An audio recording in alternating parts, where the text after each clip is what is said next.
The Spectator, 1711.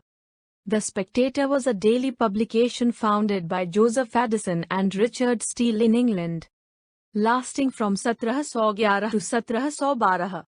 Each paper, or number, was approximately 2,500 words long, and the original run consisted of 555 numbers, beginning on 1 March 1711. These were collected into 7 volumes. The paper was revived without the involvement of Steele in 1714, appearing thrice weekly for 6 months, and these papers when collected formed the 8th volume. Eustace Budgell, a cousin of Addison's, and the poet John Hughes also contributed to the publication. Aims of the Spectator. Number 10 में Shri Spectator का कहना है कि the Spectator का लक्ष्य होगा बुद्धि के साथ नैतिकता को बढ़ाने के लिए और नैतिकता के साथ समझदारी के लिए। पत्रिका हर दिन हजारों लोगों के दर्शकों तक पहुंचती है, क्योंकि स्पेक्टेटर्स कुछ ऐसा था जो हर मध्यवर्गीय घर की आकांक्षाओं के साथ यह देखने के लिए पसंद करता है कि उसके सदस्य गंभीरता से साहित्य को लेना चाहते हैं। उन्हें उम्मीद है कि यह कहा जाएगा कि उन्होंने अलमारी और पुस्तकालयों, स्कूलों और कॉलेजों से दर्शन को लाया है। क्लबों और विधानसभाओं में, चाय टेबल और कॉफी घरों में रहने के लिए महिलाएं विशेष रूप से द स्पेक्टेटर के लिए एक लक्षित दर्शक भी थीं, क्योंकि आवधिक का एक उद्देश्य उन महिलाओं की संख्या में वृद्धि करना था जो अधिक ऊंचे जीवन और बातचीत की थीं।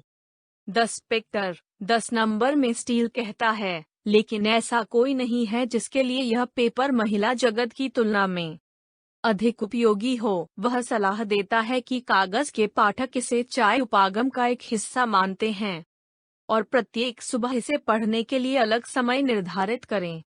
स्पेक्टेटर ने पाठकों को अच्छी तरह से विचार विमर्श के लिए विषयों के साथ प्रदान करने के लिए और बातचीत पर ले जाने के लिए उन्हें लैस करने और एक विनम्र तरीके से सामाजिक बातचीत में संलग्न करने की मांग की। अपने समय के प्रबुद्ध दर्शन के मूल्यों को ध्यान में रखते हुए द स्पेक्टेटर के लेखकों ने परिवार, विवाह और शिष्टाचार को बढ़ावा दिया। लगभग 3,000 प्रतियों के मामूली दैनिक संचलन के बावजूद द स्पेक्टर व्यापक रूप से पढ़ा गया था। जोसेफ एडिसन ने अनुमान लगाया कि उस समय राजधानी की आबादी के 10वें हिस्से के बारे में प्रत्येक संख्या को हजारों लंदन वासियों ने पढ़ा था।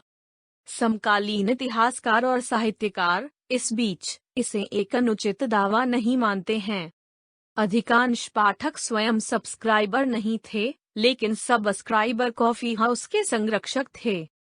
ये पाठक समाज के कई स्टेशनों से आए थे, लेकिन कागज ने इंग्लैंड के उभरते मध्यम वर्ग के व्यापारियों और व्यापारियों के हितों को मुख्य रूप से पूरा किया।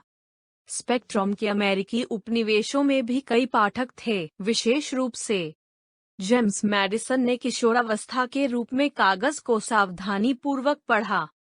ऐसा कहा जाता है कि अपने लंबे समय तक चलने के कारण उनके विश्व दृष्टिकोण पर एक बड़ा प्रभाव पड़ा। Benjamin Franklin was also a reader, and the Spectator influenced his style in his silence to good letters. Jurgen Habermas 18वीं शताब्दी के इंग्लैंड में सार्वजनिक क्षेत्र के गठन में स्पेक्टेटर के रूप में देखता है।